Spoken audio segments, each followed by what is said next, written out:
So, Mark, as if UConn couldn't have it worse in Las Vegas after their Luxor rooms had, poop, vomit, and more. Then their stuff got stolen off one of their buses or their bus while they were playing or something. And the good news is they won their games and they're going to the Final Four. Yeah, sometimes basketball teams or sports teams have something that galvanizes them, brings them together, like a tragedy or something crazy happening. And all they had to do was go to Vegas, and that just brought them together.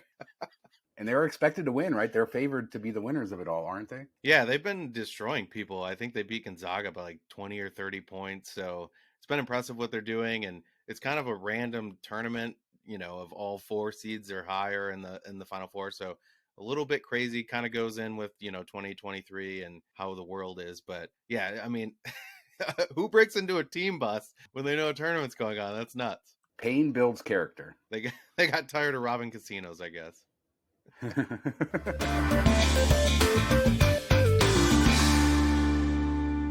Let's stay on sports for a minute, Mark. And the Las Vegas Aces, of course, they won the WNBA championship, the first major championship in Las Vegas history for a major league sports team. I just said that to trigger all the mean commenters out there, but I do believe that. And everybody's going to go into the comments and tell me how WNBA isn't a real sport, and shame on you. But Tom Brady bought into the Las Vegas Aces. They're owned by Raiders owner Mark Davis, and he bought in, said he's very excited to be part of the Las Vegas Aces organization. Apparently, he's thinking about moving here. So we're going to have more Brady here in Las Vegas. Is he going to buy into the Raiders next? I mean, being a partner with Mark Davis is something I probably wouldn't want to do. So I'm kind of surprised at all this. But maybe, in a year he'll become unretired and play for the Raiders if he moves to Vegas. Who knows? But I like the quote where he's like, growing up, my older sisters played sports. We'd go support them and I'd watch them. They're the best athletes. I'm like, the little brothers go to watch girls' sports for other reasons than to support, I went to a lot of sisters dance. I went to a lot of sisters dance things, national competitions. It wasn't about watching my sister dance. You know what's amazing about this, though, as you clearly point out that sometimes people have ulterior motives, is that he's supporting women's sports and he's putting this out. He's probably the biggest name in sports and putting his money and his name behind it. And in Las Vegas, too, like I said, who knows what will happen with the Raiders, but it's good for Las Vegas. It's good for the WNBA Aces. And I still wonder if they're moving to Henderson. That's been the rumor for a little bit, that they're going to move to the new Dollar Loan Center. Yeah, good to see this. It went all across the world with national news. Moving, offsite to Dollar Loan away from the Strip probably makes sense. I'm guessing it's more locals that are going to go to that, where, Raiders and stuff, people coming to visit will support that. But this is more of a local team. So I think that makes a lot of sense. Maybe it's a little bit smaller venue. They get more of an atmosphere in there versus out at Mandalay Bay. So it makes a lot of sense to me. I think they'll end up moving there. Either way you cut it, the Las Vegas Aces have made a splash in Las Vegas between, coming here, a few years ago, and they were owned by MGM. Then Mark Davis bought them. Now they've won the championship. Tom Brady investing. It just shows that Las Vegas is really a major league sports town now, and people want to be involved in the sports here as we, talk about getting a baseball team, an NBA team. LeBron has said he wants to be an owner of the NBA franchise here. So everybody wants in on Las Vegas. So it'll be interesting to see where all that goes. Now, we talked a few weeks ago about the rumor that Adele was going to extend her residency, and I think Vital Vegas is the one who covered that rumor. And finally, they confirmed it. So she's going to have June 16th through November 4th. She's added those dates. You can go to Ticketmaster Verified Fan. I'll try to find the link and throw it in the description. So you can sign up to see if you can get tickets. It's going to cost an arm and a leg, but I think the only way to come out of this somewhat unscathed is if you get tickets from Ticketmaster, because the resale tickets were crazy. Even when there was softer demand in the end, the prices still stayed sky high. Yeah, it's not surprising that she's extended. Katy Perry extended, and Adele's has been as successful, if not more successful. So, and plus she's got to probably pay back some stuff for canceling the last one. So, they got to lengthen this runway a bit. It's good to see, that she's doing well. If I was a performer, I mean, is there anything better than doing a show in the same place and not having to travel and still making the same kind of money? I think that, the end game should be having a Vegas show that goes for a while versus having to get on a tour bus or a plane every day. definitely the lifestyle I would prefer. Yeah, this is good news after, the rocky start for her residency, that last minute cancellation. When she came back, she added more shows and now she's adding even more shows. So I think this is a sign that it was successful and they finally figured it out. And this is good for both parties. So what seemed like a really ugly thing in the beginning with her canceling last minute, Caesar's really upset. She did right by them by adding more shows. And now, I guess they're happy to work together. And by all accounts, the show Still is won't incredible. still won't stay at their hotels though. Yeah, she's still over at the Wynn Villas. No, we don't know where she's staying. Hopefully I'm sure she's in a villa somewhere at the Rio, tucked away in the back. Not, no, just kidding. You would think like if you're doing a residency this much, you'd just buy a house or make them buy you a house, something like that, versus living out of the hotel. But maybe you like the being waited on and all that stuff. But I would rather have a little bit of space to myself and a place to go to that's my own. So I'm kind of surprised that more of these, celebrities don't do that. All right, back to sports for a second, Marco. This is a sports full show, but Mattress Mack is back. That's the guy who won like $75 million last year betting on the World Series. And he's back. He just made a $1.9 million bet for the Astros to win the World Series. I think he dropped $100K on some NCAA bets that he lost. Didn't he bet on Houston, who lost in the last round? But he's back making those bets. We know he uses the winnings for promotions for his store. So it's good stuff, but I don't know. This guy loves to drop big money, and it seems like now he loves the attention that he's getting in the press. Yeah, we're keeping him going right here. But no, I think he made like $100,000 bet on Houston money line and somebody else like UConn or some two favorites. And I just wanted to like point out this is what people think is like a good bet. Like, oh, if we just do two money line bets of favorites, they're probably going to win. Easy way to rake up some money. It doesn't work out that way. We talked about in the NFL playoffs, I believe, where somebody made a big like $1 million bet to win 30 grand when the team was up by like 20 points and they came back and lost. So money line are kind of a sucker bet unless you're taking the underdog. Don't mess with it. Don't do these parlay money lines. It's just not a good idea. Unless you're Mattress Mack, who has gazillions of dollars. But like we said, he's loved in the Houston community. We don't want the Mattress Mack fanboys coming after us. We think he's a great guy. We love him. And his whole scheme with the furniture promotions, I really love it. If I was buying furniture, I'd go there. The chance to get it free. I mean, all those people that got free furniture last year, it's nuts. It's such a cool promotion. Why wouldn't you? Now, while we're on the subject of Texas, how about we talk about Texas Station for a second? The building's finally gone. Somebody posted on Twitter a video. I hadn't been up there in a little bit of time, so I hadn't seen if the building was completely gone, but it is. It's leveled. You can see the video right now I'm throwing up on the screen. Fiesta is still there. Fiesta Rancho, of course, Fiesta Henderson, we've talked about on the show, and I showed you video from when I was there a few weeks ago, is completely gone. That's turning into a park. We still don't know what's going to happen to Texas Station and the Fiesta Rancho land, although I suspect probably housing, but maybe a retail development. Station Casino says they want to sell the land for redevelopment or redevelop it themselves maybe, but Texas Station, sad to see that place go. I have so much personal history there. I spent a lot of time there when I was younger, and I'm going to miss it, even though it was really, really sad in the end. They hadn't really spent any money on it for quite a while. It was pretty run down.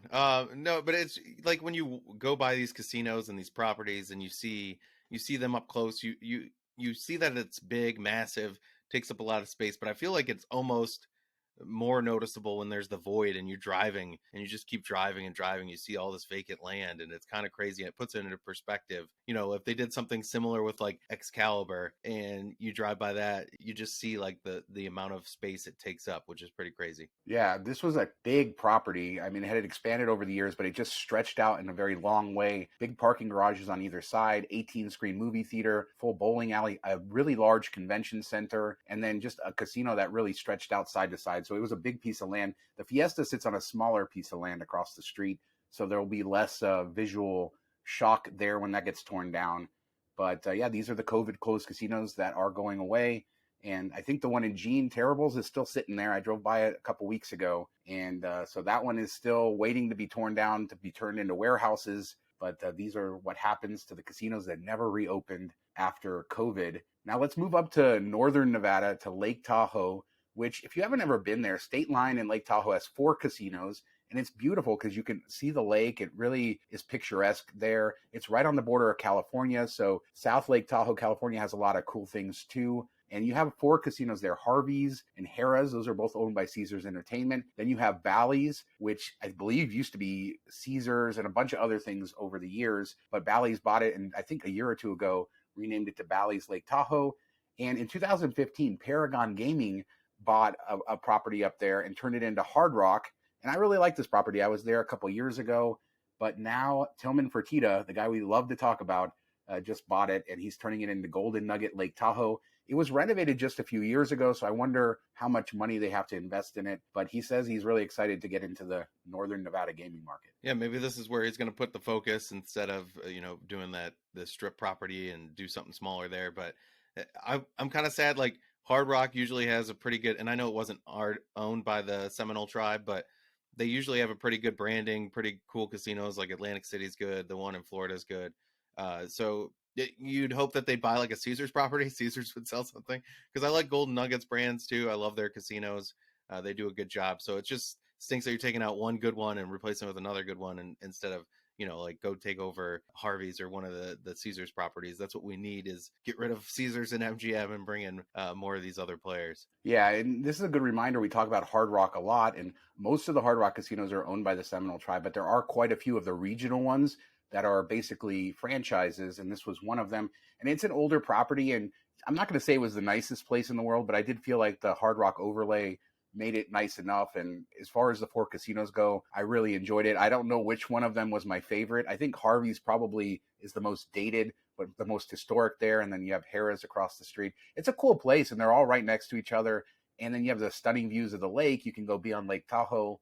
It's a cool place to visit. So I highly recommend going there and trying it out. And I like the Golden Nugget color scheme, the brand, everything as well. So I don't think it's going to be a huge shift from Hard Rock to them, but yeah, it's Tillman Fertitta making moves. He's bought a couple other casinos around the country too. Golden Nugget brand is really expanding to the regional markets all over the country. So we'll keep an eye on that. But still, that plan for that Vegas Strip casino, they're taking their time. It is not on hold, I guess, but they just said they're going to take their time. So we'll see if we hear anything about that. And then I wanted to talk about strip side entertainment. Mark, you sent me this video that you saw on Twitter. I think Pennies for Vegas shared it, of the old Merlin Dragon show at the Excalibur.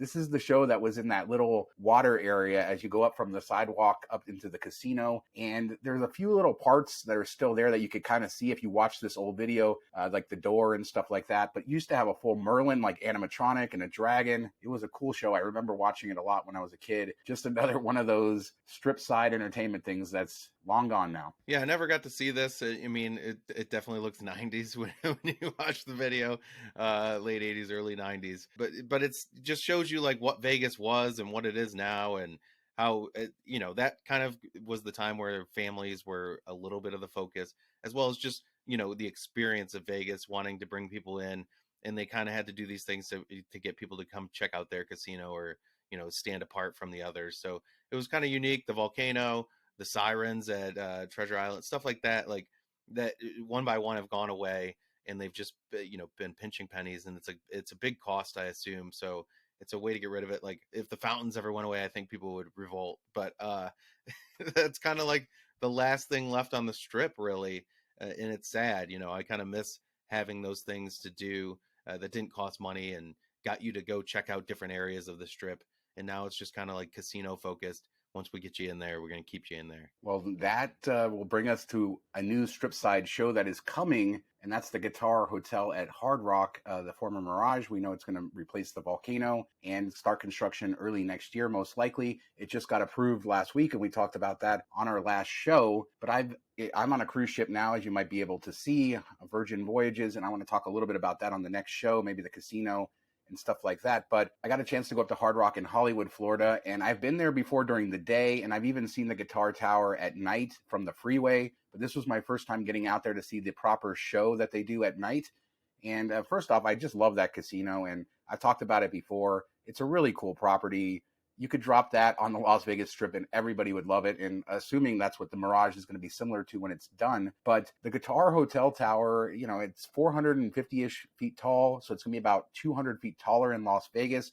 But they do 2 light and sound shows a night there. And you go out to like the pool area. So you get great views of the guitar and different rock music.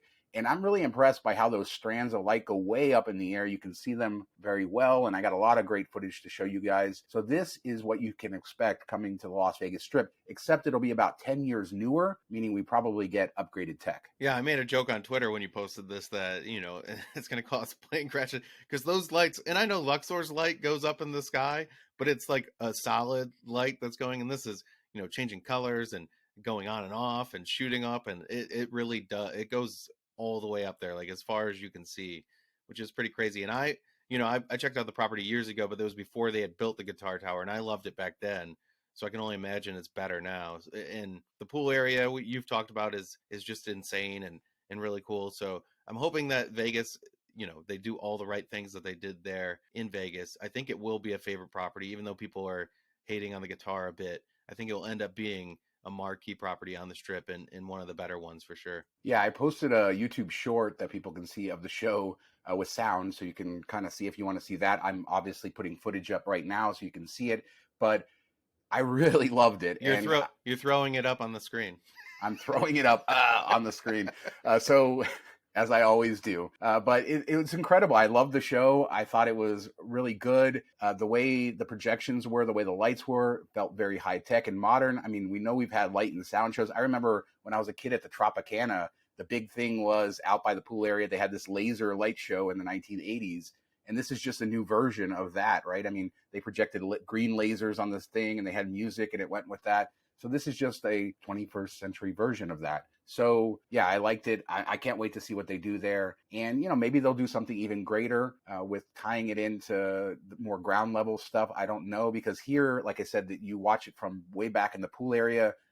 In Vegas, you'll watch it from the Strip. So we'll see how they kind of make it unique. I expect it to be a little bit better. But yeah, on the comments, people are really torn. A lot of people love the volcano. They say this looks terrible. I won't say that. I have mixed feelings. I'll miss the volcano, but I am ready to welcome this into the city. I think it looks incredible, and I loved it. So that's my little review of the show at the Hard Rock Guitar Hotel. Okay, quick take, hot take. What do you think will be a better spectacle, the Guitar Tower show or the MGM Sphere when it's all done and they do a light show on the outside? The MSG Sphere, I think the Guitar Hotel. I said MGM, didn't I? Yeah. I was trying to be subtle and not like correct you with, That's but all right. Everybody would have corrected me in the comments anyway. Yeah. So the MSG Sphere, I think it's going to be, I don't know. I think it's going to be more iconic because you'll be able to see it maybe from more places. The Guitar Hotel, though, is going to be very tall. So I don't know. I think they're both going to be next level over anything else we have. Because like you mentioned, the Bellagio fountains, they're great and they're iconic, but you have to be right there.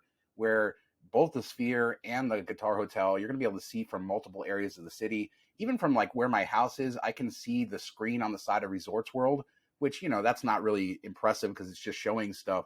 But when you kind of turn that into a light show on a guitar tower that's 600 feet tall, I think you'll be able to see it from all over the valley. And the Sphere is sort of similar. You can see it from everywhere. So I guess I'll reserve judgment on that. I think they're both going to be incredible. Although I'd give the Guitar Hotel a little bit of props because it's on the Strip.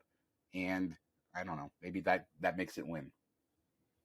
I know a lot of, flying into Vegas at night is going to be, extra awesome whenever that's going on. If you time it right, where they're both going off at the same time, it's going to be amazing pictures. And I'm sure people will get like cool helicopter photos and drone footage. I'm excited for that, really, when it all goes in, because we always see cool aerial views of Vegas, and I think this is going to make it even better. Yeah, all that stock footage of the Vegas aerials is quickly becoming obsolete as they build all this new stuff. And as you point out, great to fly into Vegas to see all this, as long as the pilot doesn't get distracted by the strands of light going up in the air. And we're just joking because that's not in the flight path. So don't roast us in the comments. Okay, we know that planes aren't flying through that light, but it's fun to talk about. And it's a joke, as Mark said. So let us know what you guys think about this. The Guitar Hotel, UConn getting robbed in Las Vegas, Adele extending her residency, everything we talked about. Leave a comment. We'll discuss it there. We do 2 shows a week, Tuesdays and Fridays, and we'll be back in just a few days with another video. Thanks so much for watching. Talk to you next time. Have a good week, everybody.